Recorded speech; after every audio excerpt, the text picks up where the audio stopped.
नासिक शहर और आसपास के ग्रामीण इलाकों में पिछले कुछ दिनों से भूकंप के हल्के झटके महसूस किए गए हैं। इसको लेकर कैबिनेट मंत्री गिरीश महाजन ने मीडिया से बातचीत के दौरान कहा कि झटकों की तीव्रता 3.2 से 3.4 के बीच दर्ज की गई है। साथ ही प्रशासन पूरी तरह सतर्क है। प्रभावित इलाकों में निगरानी के उपकरण लगाए गए हैं और विशेषज्ञों से जांच कराई जा रही है। महाजन ने नागरिकों से घबराने और अफवाहों पर ध्यान न देने की अपील की है। चलिए एक नजर डालते हैं उनके विस्तृत बयान पर। नाशिक पुणे रेल्वे मार्गाच्या बाबतीमध्ये हा मार्ग कुठल्या दिशेने जावा म्हणजे कोणत्या गावावरून जावं त्याचा मार्ग कसा असावा या संदर्भामध्ये थोडे वाद आहेत। पूर्वी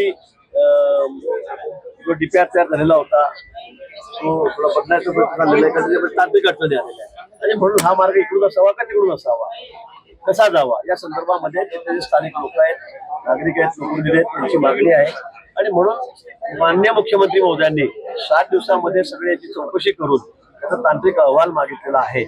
या लोकांचं असं म्हणणं की तो 7 दिवसातच झाला पाहिजे, त्याला मुदतवाढ देऊ नका आणि या संदर्भामध्ये ज्या गावावरून हा रस्ता आहे त्या गावातल्या भागातले लोक आहेत त्यांचं सुद्धा मत जाणून घ्या अशी त्यांची मागणी। ती मागणी आपण मान्य केलेली आहे। जे एक्सपर्ट आहेत आमचे, जे चौकशी समितीतले लोक आहेत ते त्या ठिकाणी जाऊन त्यांचं म्हणणं काय ते जाणून घेतील आणि 7 दिवसाच्या आत आपण सगळा हा अहवाल त्या ठिकाणी मुख्यमंत्री महोदयांकडे येईल।